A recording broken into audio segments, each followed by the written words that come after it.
Para sedherek pasamuan wilujeng pinanggih ing renungan padinan Gereja-gereja Kristen Jawa Klasis Wonogiri dina Selasa Kliwon tanggal 2 Juni taun 2026. Kula Pendeta Yahya Tirta Prawito saka GKJ Purwantara ngajak kita bebarengan maca saka 1 Korintus 12 ayat 4 tekan 13. Kan dijejer ganjaran rohani werna-werna. Lembaga Alkitab Indonesia Basa Jawa tahun 1994 lan kawaca 1 Korintus 12 ayat 4 lan 5. Ganjaran rohani mau werna-werna. Nanging sing maringi padha ya kuwi Sang Roh Suci. Mangkono uga paterape ngladosi Gusti kuwi werna-werna.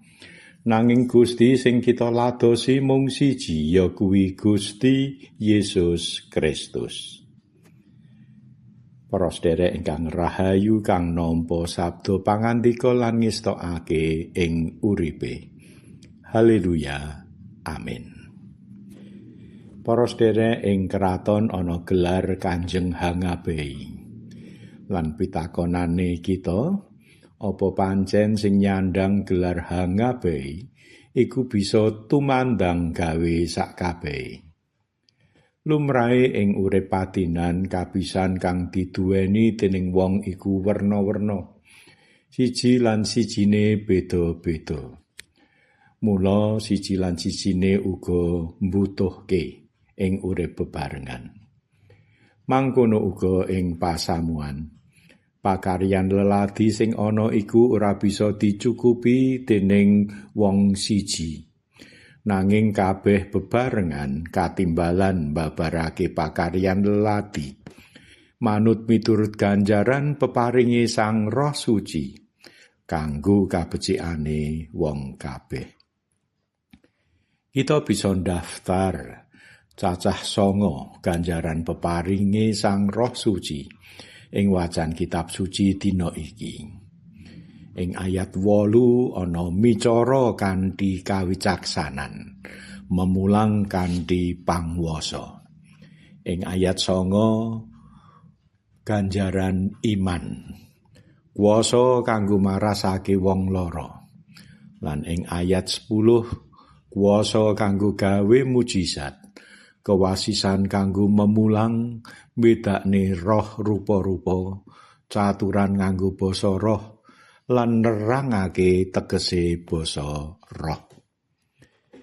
Para sedherek kaelokan mawerna-werna iku kabeh pakaryane Sang Roh Suci kang kaparingake dening Gusti Allah miturut kersane kanggo nyamektani siji lan sijine warga pasamuan nderek ing pakaryan leladi. Pasamuan minangka sarirane Sang Kristus. Mekaten gambaran ing ayat 12. Dadi gambaran kanggo nerangake ganjaran peparingi Sang Roh Suci kang werna-werna iku. Kabeh wis kabaptis dadi badan siji. Lan sanajan perangane akeh, nanging diombeni dening roh kang siji. Tangan ora luwih aji tinimbang sikil, jempol ora luwih aji tinimbang jenthik. Sing kuat lan santosa malah kadhawuhan, nulungi sing ringkih lan sekeng, iku jenenge nderek makarya leladi. Ganjaran peparingi Sang Roh Suci iku ora bisa kanggo gumunggung rumangsa linuwih. Tujuane ganjaran peparingi Sang Roh Suci ora liya kanggo kabecikane wong akeh. Lan leladi iku tegese katindakake srana ngesorake diri supaya mung asmane Gusti kang kaluhurake. Amin. Tuntunan kanggo nyuraos. Apa ganjaran peparingi Sang Roh Suci minangka sangu panjenengan nderek makarya leladi? Lan apa ganjaran kang kaparingake kanggo sederek-sederek liyane ing patunggilan pasamuan.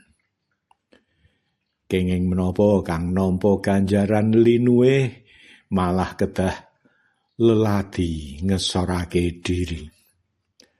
Lan kepiye menawa ganjaran peparingi Sang Roh Suci malah kanggo gumunggung ngegungake diri amarga rumangsa linuwih tinimbang liyane.